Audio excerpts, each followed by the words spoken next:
In this video, I'm going to show you how easy it is to beat a 2000 rated chess player. I'm going to demonstrate this by playing Coach David, a 2000 rated chess bot on chess.com. Anyway, let's get started. I'm going to demonstrate this by just playing simple, basic chess ideas. Just basically showing you guys that if you just play the basic ideas in chess, read what's going on in the position, and just play a logical move continuously, consistently, you can beat very strong chess players and you yourself become a very strong chess player. Okay, I'm just going to develop in the opening, right? That's what we have to do. We have to develop, and that's all we can do, right? So he takes here. This is actually fine for me because I can castle with a rook on the open F file. Here I don't want to give him the same thing.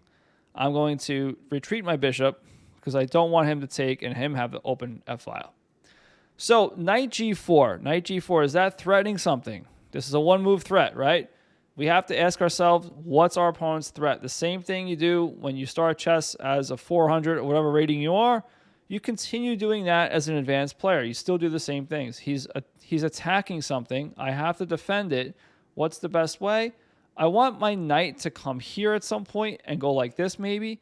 So queen e2 isn't the best because it would stop my knight from getting to that square. So for that reason, I'm going to play queen d2. It protects the pawn and does not take away this. Okay, I'm going to take with the rook here. All right, here I guess I'm going to take the pawn because if he takes, I don't want to double isolate my pawns like that. So I'm going to take the pawn. And after he takes back, I'm simply going to castle. And now I'm going to he has no threats, right? There's no threat here.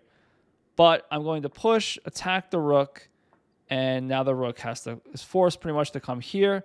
Now, what do you have in this position? Again, this is a 2000 rated chess bot, and just by playing simple moves here, developing, castling, asking yourself, what's your opponent's threat? We already got our opponent into a position where we have a fork. So pause your videos and try to find the fork here. It's pretty basic. Knight d5. Attacking the queen and the rook. Of course, he's going to move his queen. Did he find a way out of this, though? Oh, he found a very clever way out of this. So if I take the rook, he takes my rook. So do I have another in-between move I can do here? I think I could maybe, if I play this, he takes with check, so that doesn't work. If I come here, he just simply takes. And if I protect the rook and come back, is that a good move? I think that's the best move. Okay, so again, this is this is not like brain surgery right here, okay? I'm not thinking like Magnus Carlsen necessarily, right?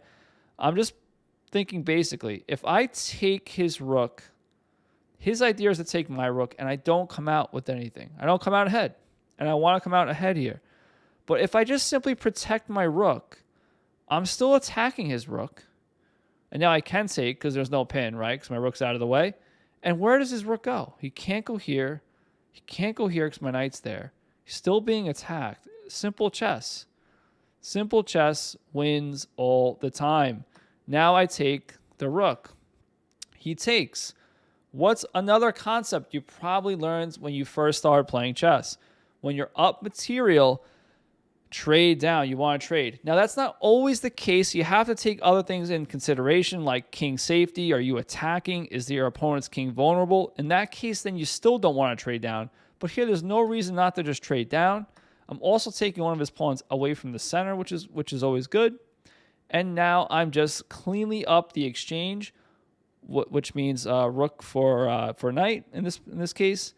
And my opponent, we're in the end game. My opponent really doesn't have any play here. We have to be mindful that he wants to come here.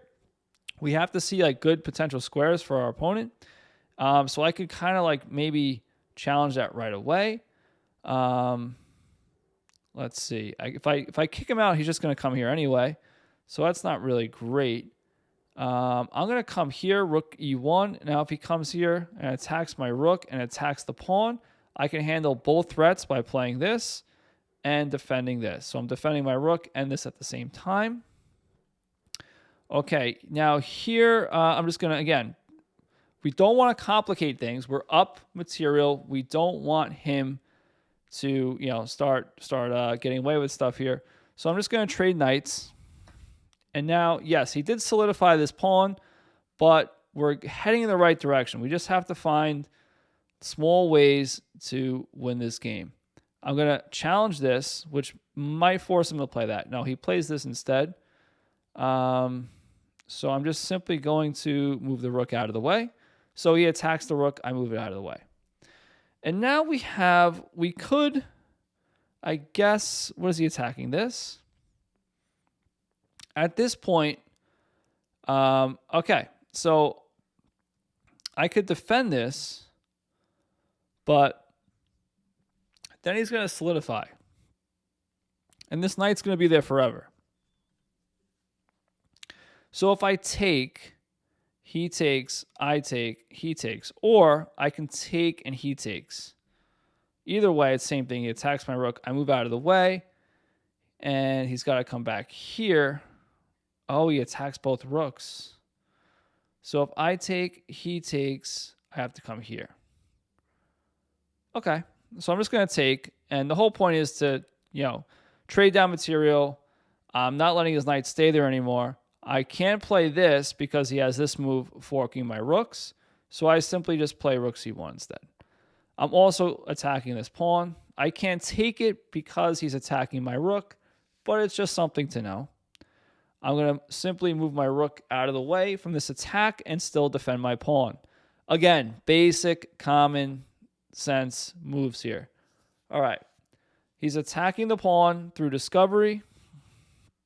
So I'm just going to keep my rook on an open file, I think here, and just defend.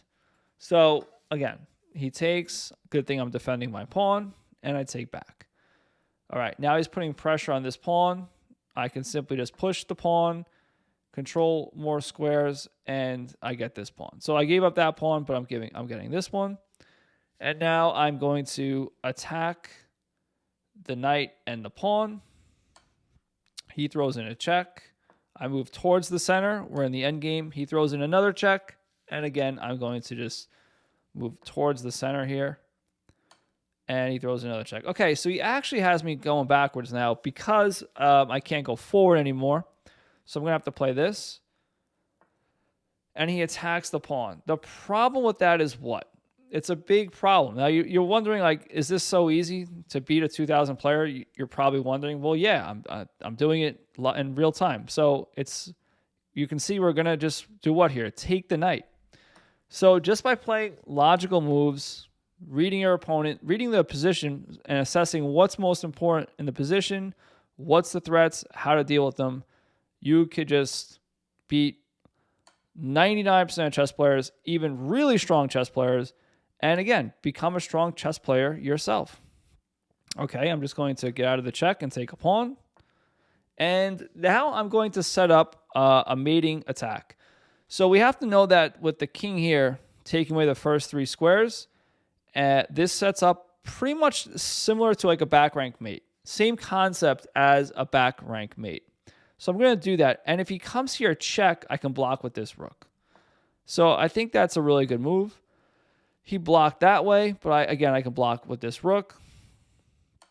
And that forces a trade. And now he's in a lot of trouble because he has no more pieces. So I can just simply stop this pawn. Now the only pawn that can move is this one. I'm just going to follow him into the corner.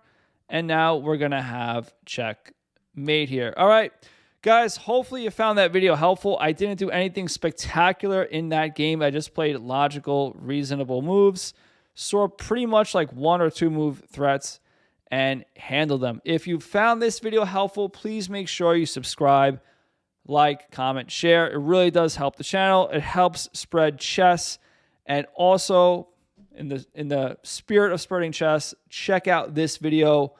I'm sure you'll like it. Now get out of here. Go play some chess.